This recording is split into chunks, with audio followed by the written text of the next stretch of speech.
جادو کے متعلق امام حاکم نے المستدرک میں اور ابن کثیر رحمۃ اللہ علیہ نے اپنی تفسیر میں حضرت عائشہ رضی اللہ تعالی عنہا سے ایک واقعہ روایت کیا ہے۔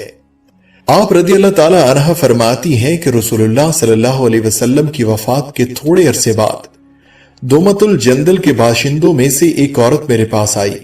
وہ رسول اللہ سے مل کر جادو کے متعلق کسی چیز کے بارے میں کچھ پوچھنا چاہتی تھی۔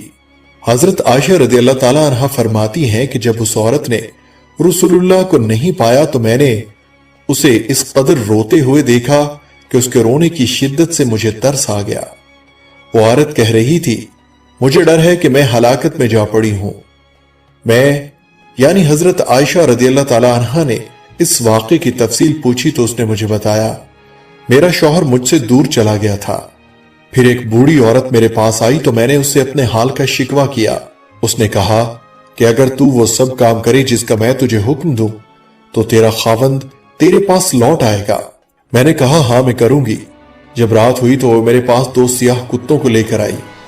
ان کتوں میں سے ایک پر وہ خود سوار ہو گئی اور دوسرے پر میں۔ ان کتوں کی رفتار زیادہ تیز نہ تھی۔ ہم چلتے رہے یہاں تک کہ وہ شہر بابل پہنچ کر رکے۔ وہاں 2 آدمی اپنے پیروں سے ہوا میں لٹکے ہوئے تھے۔ انہوں نے پوچھا تجھے کیا ضرورت ہے اور کیا ارادہ لے کر آئی ہے؟ میں نے اپنی حاجت بیان کی اور کہا جادو سیکھنا چاہتی ہوں۔ انہوں نے کہا بے شک ہم آزمائش میں ہیں، لہٰذا تو کفر نہ کر اور واپس لوٹ جا۔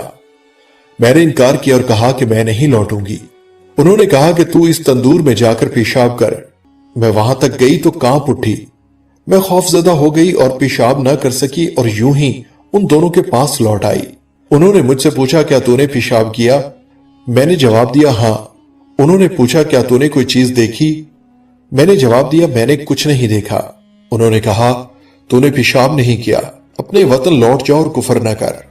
میں نے انکار کیا، چنانچہ انہوں نے پھر سے کہا اس تندور تک جاؤ اور اس میں پیشاب کر۔ میں وہاں تک گئی، پھر مجھ پر کپکپاہٹ طاری ہو گئی اور میں ڈر گئی۔ پھر میں ان کے پاس لوٹ گئی۔ انہوں نے مجھ سے پھر پوچھا تو نے کیا دیکھا؟ یہاں تک کہ اس نے بتایا کہ میں تیسری مرتبہ گئی اور تندور میں پیشاب کر دیا۔ بس میں نے دیکھا کہ میرے اندر سے لوہے کے گلو بند والا ایک گھوڑ سوار نکلا اور آسمان کی طرف چلا گیا۔ تب میں ان کے پاس آئی اور انہیں اس بات کی خبر دی۔ انہوں نے کہا تو نے سچ کہا، یہ تیرا ایمان تھا جو تیرے اندر سے نکل چکا ہے، اب تو لوٹ جا۔ بس میں یعنی حضرت عائشہ رضی اللہ تعالی عنہ نے اس عورت سے کہا اللہ کی قسم میں اس بارے میں کچھ نہیں جانتی، اور کہا کیا انہوں نے اس کے علاوہ بھی تجھے کچھ بتایا ہے؟ اس نے جواب دیا ہاں ضرور بتایا ہے کہ آپ جو چاہیں گی وہ ہو جائے گا۔ یہ گیہوں کے دانے لیجئے اور ان کو زمین میں بو دیجئے۔ چنانچہ میں نے وہ دانے لے لیے۔ اس نے کہا نکل آ، تو پودے نکل آئے۔ پھر اس نے کہا فصل کٹ جا، تو فصل کٹ گئی۔ پھر اس نے کہا پس کر آٹا بن جا، تو آٹا بن گیا۔ پھر اس نے کہا روٹی پک جا، تو روٹی پک کر تیار ہو گئی۔ جب اس عورت نے دیکھا کہ میں یعنی حضرت عائشہ رضی اللہ تعالی عنہ پھر بھی کچھ نہیں بولی تو وہ میرے سامنے شرمندگی سے گر پڑی اور کہنے لگی اے ام المومنین، میں نے اس کے علاوہ کبھی کچھ نہیں کیا۔ چنانچہ میں نے رسول اللہ صلی اللہ علیہ وسلم کے صحابہ کرام رضوان اللہ علیہ مجمعین سے اس بارے دریافت کیا، لیکن انہیں بھی اس بارے میں معلوم نہیں تھا کہ اس معاملے پر کیا کہیں۔ جس چیز کا مکمل علم نہ ہو اس کے متعلق صحابہ اپنی رائے دینے میں احتیاط کیا کرتے تھے۔ انہوں نے صرف اتنا کہا اگر آپ کے والدین یا ان میں سے کوئی بھی حیات ہوتے تو وہ آپ کے لیے کافی ہوتے۔ اس واقعے کے پیش نظر حقیقت میں بات یہ ہے کہ ہاروت ماروت کو اللہ تعالیٰ نے خیر و شر اور کفر و ایمان کا علم دے دیا تھا، اس لیے وہ ہر ایک کفر کی طرف جھکنے والے کو نصیحت کرتے اور ہر طرح روکتے۔ جب وہ نہ مانتا تو اس سے وہ مخصوص کلمات کہہ دیتے جس سے اس کا نور ایمان جاتا رہتا، وہ ایمان سے ہاتھ دھو بیٹھتا اور اسے جادو آ جاتا، اور یہی اس عورت کے ساتھ ہوا۔ ہاروت ماروت کا قصہ یوں ہے کہ حضرت ادریس علیہ السلام کے زمانے میں لوگ بہت بدعمل ہو گئے تھے، اور فرشتوں نے بارگاہ الہی میں عرض کی کہ انسان بہت بدکار ہے، یہ تیری خلافت کے لائق نہیں، اس لیے انسان کو منصب خلافت سے ہٹا دیا جائے۔ اللہ پاک کا ارشاد ہوا کہ انسان میں غصہ اور شہوت ہے جس کی وجہ سے وہ زیادہ گناہ کرتا ہے، اگر یہ چیزیں فرشتوں کو دے دی جائیں تو وہ بھی گناہ گار ہو جائیں گے۔ فرشتوں نے کہا کہ ہم تو کبھی بھی گناہ کے قریب نہ جائیں گے، خواہ کتنا ہی غصہ اور شہوت ہو۔ حکم ربی ہوا کہ اچھا تم فرشتے اپنی جماعت میں سے کوئی 2 فرشتے چن لو جو تمہارے خیال میں سب سے زیادہ پرہیزگار ہو، پھر انہیں غصہ اور شہوت دے کر دنیا میں بھیجا جائے گا تاکہ انہیں آزمایا جا سکے۔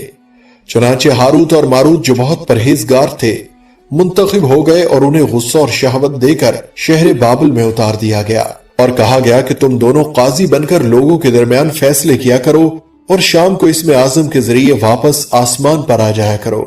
یہ دونوں قریب 1 ماہ تک کسی طرح آتے جاتے رہے۔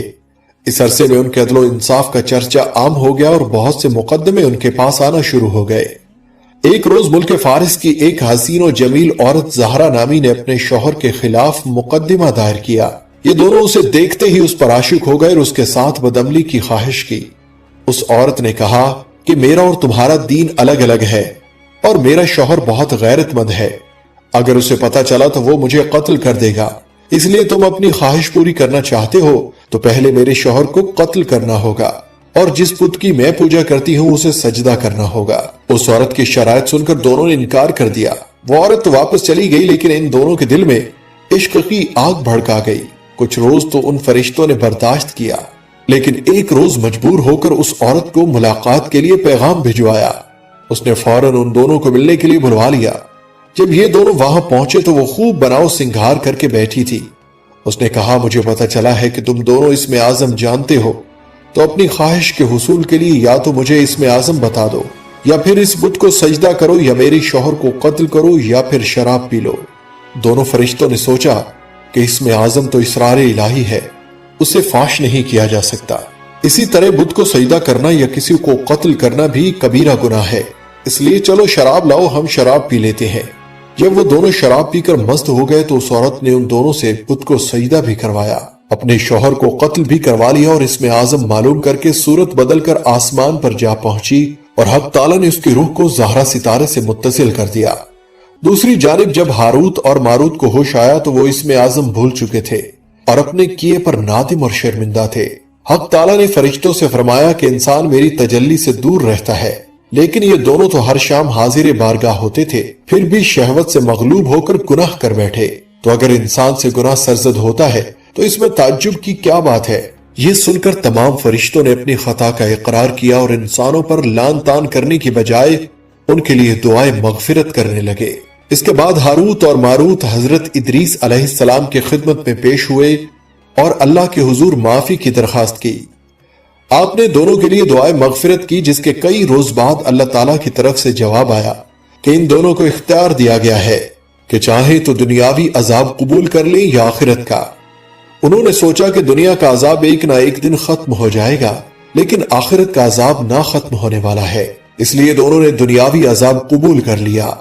چنانچہ حق تعالیٰ نے حکم دیا کہ ان دونوں کو لوہے کی زنجیروں میں جکڑ کر بابل کے کنویں میں اونتا لٹکا دیا جائے۔